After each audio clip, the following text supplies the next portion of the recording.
Hello students to my channel. आज video रे तुम मानकर दशम श्रेणी संस्कृत बहिर अनुच्छेद विभाग 9 अहिंसा आचरणम अर्थात अहिंसा आचरण ए अनुच्छेद पढ़िया बुझिबा एवं यार प्रश्न उत्तर गुडी के मध्य आलोचना करबा। प्रथमे पढ़ि नेबा कश्चन ग्राम तत्र कश्चन वटवृक्षः आसीत् तस्मिन् वृक्षे कश्चित् सर्पः वसति स्म सः अतीव विषधरः आसीत्।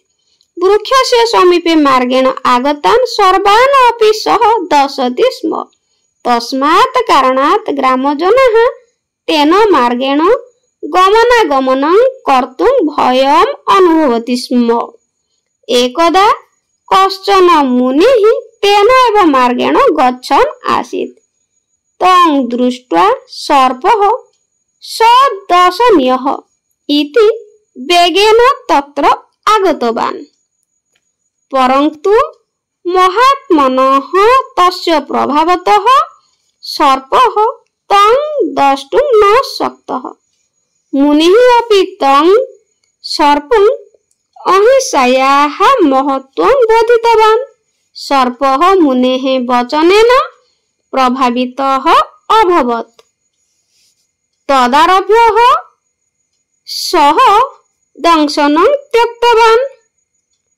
यद्यपि सर्पः विषधरः तथापि सः विषहीनः इव व्यवहरति स्म।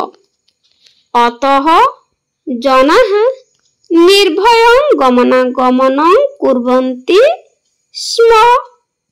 दुष्टाः बालाः तस्य उपरि शिलाखण्डं क्षिपन्ति पीडयन्ति स्म। परन्तु सर्पः शान्ततया तेषां पीडां सहते स्म। कानिचन दिनानि अतीतानि सः मुनिः यदा तत्र आगतवान् तदा सर्पस्य शरीरं क्षतविक्षतम् आसीत्।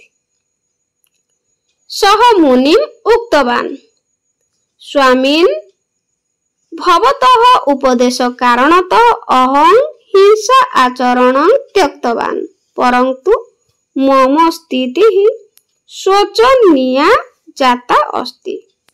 तदा मुनिः उक्तवान् भो मित्र अन्यान् मा दशतु फुत्कार मा त्यजतु। सर्पः तथा कृतवान्। फलतः कोऽपि तस्य समीपं न आगतः। स हिंसां त्यक्त्वा अपि शान्त्या वसति स्म। मुनेः उपदेशात् सर्पः नूतनं जीवनदर्शनं प्राप्तवान्। शक्तिमान् भव परन्तु अपराणाम् अनिष्टं मा कुरु। बहुत सुंदर गल्पटी। तो यार ओडिया अर्थ जानि नबा। कश्चन ग्राम अर्थात कोनोसी गोटे ग्राम तत्र अर्थात सेठारे कोनोसी एक बरगछ थिला। तस्मिन् वृक्षे सेही गछरे कोनोसी एक साप बसति स्म वास करुथिला। सह अतीव विषधर आसी से अत्यंत विषधर थिला। गछ निकटरे रास्तारे आगतान आसुथिबा समस्तଙ୍କୁ ମଧ୍ୟ से दंशन करुथिला। सेही कारणरू ग्राम लोक माने सेही रास्तारे जीवा आसीबा करबाको भय अनुभव करुथिले। थरे कोनोसी जणे मुनि सेही रास्तारे जाउथिले। तांकु देखि साप एहांकु दंशन करबा उचित बोली जोर रे बेगेन अर्थात जोर रे सेठाकु आसिला।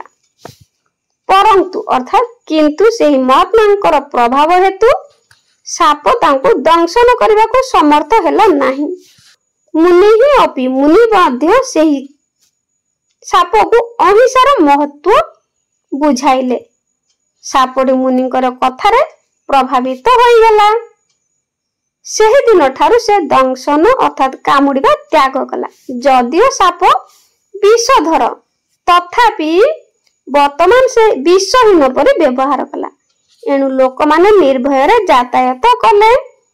किंतु दुष्ट दुष्टाहा बालाहा दुष्ट पिला माने ताहा उपरकू पत्थर खंड खिला शिला खंड अर्थात पत्थर खंड छोट छोट टेका पकाइले कष्ट देले पीड़यंती स्म अर्थात कष्ट देले परंतु किंतु साप शांत भावरे से मानकर कष्ट सही गला कानिचन दिनानी अर्थात किछि दिन चली गला मुनि जेतेबेले सेठाकू आसिले सेतेबेले सापर शरीर क्षत विक्षत होई गला से मुनि को कहिला हे प्रभु आपनकर उपदेश हेतु मु हिंसा आचरण छाड़ी देछि किंतु मोर अवस्था बा स्थिति खराब हो जाइछि शोचनीय अर्थात खराब हो जाइछि तदा अर्थात सेतेबेले मुनि कहिले हे बंधु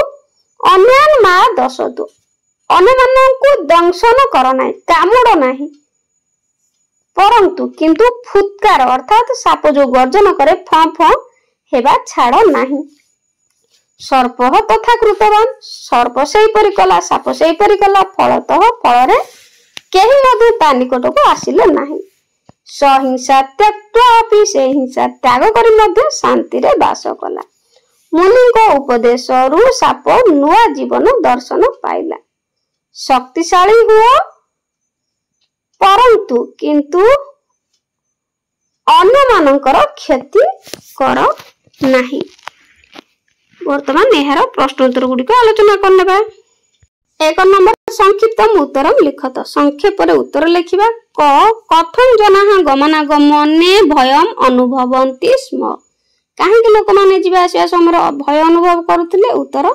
विषधर सापर भय दंशन भय रे कामुडिबा भय रे लोक माने भय करुथिले ख कथं सर्पः दंशन त्यक्तवान साप काहे दंशन त्याग कला उत्तर मुनि उपदेश प्रभाव रे साप दंशन त्याग कला ग कथं जनाः निर्भयं गमनागमनं कुर्वन्ति स्म केतेबेले लोक माने निर्भय यातायात कले उत्तर साप विषहीन परि व्यवहार करिबार लोक माने निर्भय यात्रा कले घ सर्पस्य स्थिति कथं शोचनीय जाता सापर स्थिति काहे शोचनीय हला उत्तर मुनि उपदेश रे हिंसा आचरण छाड़ी देबारु सापर स्थिति शोचनीय हला 2 नंबर अति संक्षिप्त उत्तर लिखत अति संक्षेप उत्तर लिखिबा क सर्प कीदृशः आसीत साप कीदृश आसीत साप किपरि थिला उत्तर साप विषधर थिला ख सर्पः समीपम आगतान सर्वान किं करोति स्म साप निकट रे थिबा लोक माननकु कोन करूथिला दंशन करूथिला कामुडुथिला ग सर्पः कीदृश इबा व्यवहारति स्म सापर व्यवहार किपरि थिला सापटी विष हीन भावरे व्यवहार करूथिला घ मुनि कस्या महत्व बोधितवान मुनि कहार महत्व प्रदान करथिले उत्तर अहिंसार महत्व कि मा त्यजतु इति मुनि सर्पम उक्तवान कौन त्याग न करबा को मुनि साप को कहिले उत्तर फुत्कार बा फ फ जहा को ओडिया रे कहै जाय फुत्कार बा फ फ त्याग न करबा को मुनि साप को उपदेश देले वीडियो पसंद आस्तिले लाइक कर देबे थैंक यू।